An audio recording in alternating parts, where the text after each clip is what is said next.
सच्ची खुशी का स्रोत महात्मा बुद्ध की एक महत्वपूर्ण और प्रेरणादायक कहानी है। यह कहानी हमें सिखाएगी कि बाहरी चीजों में सुख ढूंढने के बजाय हमें अपने भीतर की शांति और सच्ची खुशी को ढूंढना चाहिए। तो चलिए इस कहानी की शुरुआत करते हैं। एक समय की बात है, एक धनी व्यापारी बुद्ध से मिलने आया। वह बहुत अमीर था, उसके पास सब कुछ था, धन, संपत्ति, प्रतिष्ठा और समाज में ऊंचा स्थान। लेकिन फिर भी वह अपने जीवन में खुशी का अनुभव नहीं कर पा रहा था। उसे हमेशा ऐसा लगता था कि किसी चीज की कमी है। वह बुद्ध के पास आकर के बोला, भगवान, मेरे पास सब कुछ है, लेकिन फिर भी मैं संतुष्ट नहीं हूँ। मुझे लगता है कि जीवन में सच्चा सुख मैं नहीं पा सका। क्या आप मुझे सच्चे सुख का मार्ग दिखा सकते हैं? बुद्ध ने व्यापारी की बातों को ध्यान सुना और उसे एक परीक्षा देने का निश्चय किया। उन्होंने व्यापारी से कहा, तुम मेरे साथ पास के गांव चलो, मैं तुम्हें वहां सच्ची खुशी का मार्ग दिखाऊंगा। व्यापारी खुशी खुशी बुद्ध के साथ गांव की ओर चल पड़ा। रास्ते में उसे एक गरीब किसान मिला जो धूप में कड़ी मेहनत कर रहा था। उसके चेहरे पर पसीना था, लेकिन वह खुशी खुशी अपने काम में व्यस्त था और मन में कोई भी शिकायत नहीं थी। बुद्ध ने किसान की ओर इशारा करते हुए व्यापारी से कहा, देखो, इस किसान के पास ना तो धन है ना संपत्ति है, लेकिन फिर भी वह खुश है। क्यों? व्यापारी चकित रह गया। उसने कहा, मैं नहीं जानता, लेकिन क्या इसका मतलब यह है कि सच्ची खुशी संपत्ति से नहीं आती है? बुद्ध ने कहा, सही कहा, यह किसान अपने काम से खुश है क्योंकि उसने अपनी इच्छाओं को सीमित कर लिया है।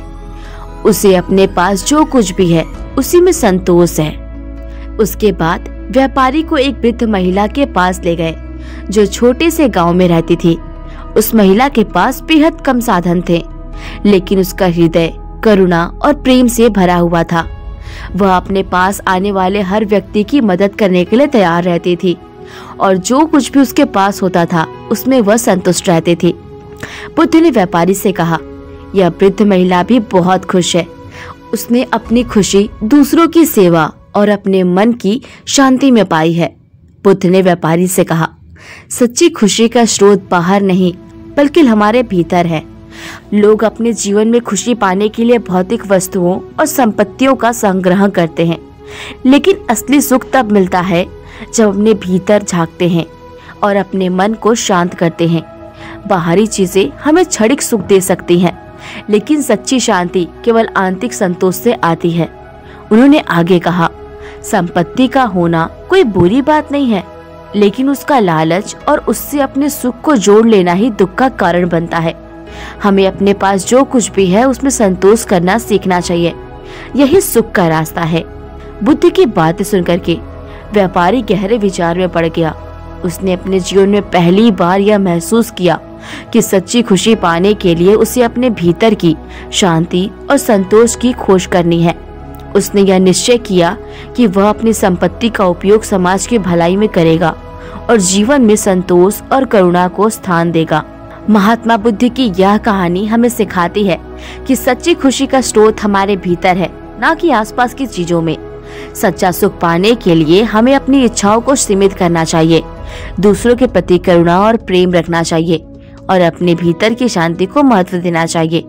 बाहरी संपत्ति केवल क्षणिक सुख दे सकती है, लेकिन सच्चा संतोष हमारे भीतर की आंतरिक शांति से ही निश्चित होता है। इस प्रकार सच्ची कहानी का स्रोत की यह कहानी हमें अपने जीवन को सरलता, करुणा और संतोष के साथ जीने की प्रेरणा देती है, जिससे हम अपने जीवन में सच्चे सुख और शांति का अनुभव कर सकते हैं। यह कहानी आपको कैसी लगी हमें कमेंट सेक्शन में जरूर बताइएगा। अगर वीडियो पसंद आई हो तो वीडियो को लाइक और चैनल को सब्सक्राइब भी जरूर कीजिएगा। मिलते हैं नेक्स्ट वीडियो में, तब तक के लिए नमस्कार।